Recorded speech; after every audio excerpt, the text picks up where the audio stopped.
Dalam hadis Nabi Shallallahu Alaihi Wasallam, ya, yang diriwayatkan oleh Imam Bukhari dan Muslim, beliau bersabda, ya, yang artinya, kalian meninggalkan keluarga dalam keadaan kaya, khairun, ya, kata Nabi SAW, itu lebih baik ketimbang kalian meninggalkan keluarga dalam keadaan miskin sehingga mereka nanti meminta-minta kepada manusia. Nah ini, ya, ini adalah perintah Nabi SAW agar kita melakukan apa? Melakukan financial planning. Semasa kita produktif, di usia produktif kita nih, dari umur mungkin 20-an, ya, 25-an, masa kita bekerja, masa kita berbisnis, sampai usia mungkin usia pensiun, itu kita harus mempersiapkan bekal ketika masa kita sudah tidak produktif, ya, sudah lemah, sakit-sakitan. Harus kita siapkan bekal untuk keluarga kita. Jangan sampai keluarga kita pas kita sakit, ya, atau sudah lemah, tidak bisa mencari nafkah, atau bahkan qadarullah kita meninggal, ya, lebih cepat, kan kita nggak tahu. Anak dan istri kita menjadi miskin, ya, dan mereka akhirnya meminta-minta kepada manusia, menggalang donasi. Ya, saya miris, ya, banyak juga teman-teman kami di kalangan ustadz-ustadz, ya, dan di kalangan yang lain, ketika terjadi musibah yang tak terduga, kecelakaan, sakit, operasi atau apapun, nggak punya persiapan untuk hal-hal demikian, sehingga open donasi lagi. Nah, ini kan perbuatan yang, ya, memang dibolehkan, cuma tentu saja ini sebuah hal yang kurang bagus, ya. Untuk sekali atau dua kali kita tidak mampu mungkin nggak apa-apa. Tapi kalau terus-menerus setiap ada timeline kehidupan kita yang mengalami resiko, kita menggalang donasi, meminta bantuan kepada manusia, ini ada hal yang memalukan. Ya, hal yang memalukan. Oleh karena itu kita harus bersiap-siap, ya. Oleh karena itu kaum muslimin harus berani, ya, berani berinvestasi dari sekarang, dari usia produktif kita, berinvestasi di sektor-sektor syariah, ya. Kalau memang masih takut-takut, ya, belajar mana saja investasi yang dihalalkan, mana saja yang mengandung keharaman.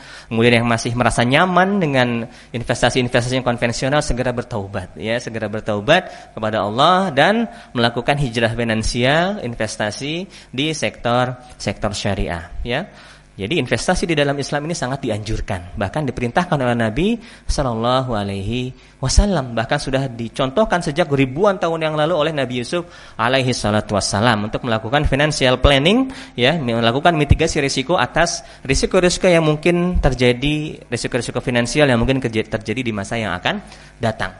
Oke, kemudian pembahasan yang selanjutnya, di masa modern sekarang, bentuk investasi apa saja yang bisa kita lakukan. Nah, seperti itu, ya. Mungkin di investasi pola tradisional, ya, tradisional itu kita sudah mengenal. Banyak orang tua kita investasi di sektor pertanian, ya, misalnya investasi sawah, ya, investasi lahan, ladang pertanian, kemudian juga membeli properti, ya, membeli beberapa properti yang nilainya nanti diprediksi akan naik di masa yang akan datang. Kemudian sebagian kalangan juga membeli logam mulia, emas, ya, emas batangan atau emas agar nanti nilainya naik di masa yang akan datang. Nah, ini adalah saya sebut dalam istilah saya mungkin investasi skema tradisional, ya, bukan konvensional, tapi tradisional. Karena investasi yang jenis ini memang sudah diaplikasikan oleh kaum muslimin sejak tempo dulu, ya, sejak zaman para nabi, para sahabat, ya, investasi sektor emas, investasi di sektor tanah, ya, dan lain sebagainya. Nah, sekarang di era kontemporer, di era modern, tentu saja kita bisa melakukan atau membeli produk-produk investasi bahkan dalam genggaman tangan, ya, melalui mobile phone, melalui aplikasi Play Store, ya, kita bisa mendownload exchange atau aplikasi-aplikasi investasi yang kita bisa berinvestasi di situ. Contohnya apa? Kita bisa investasi di sektor saham dan sukuk, ya, syariah tentu saja, ya, saham dan sukuk. Alhamdulillah di Indonesia di aplikasi-aplikasi exchange saham dan sukuk itu sudah banyak yang mengadopsi sistem SOTS, Syariah Online Trading System, ya. Jadi ketika kita membeli saham di aplikasi SOTS tersebut, itu sudah terfilter mana saja saham-saham perusahaan yang syariah dan mana saja perusahaan yang belum masuk kriteria perusahaan syariah di Indonesia, ya.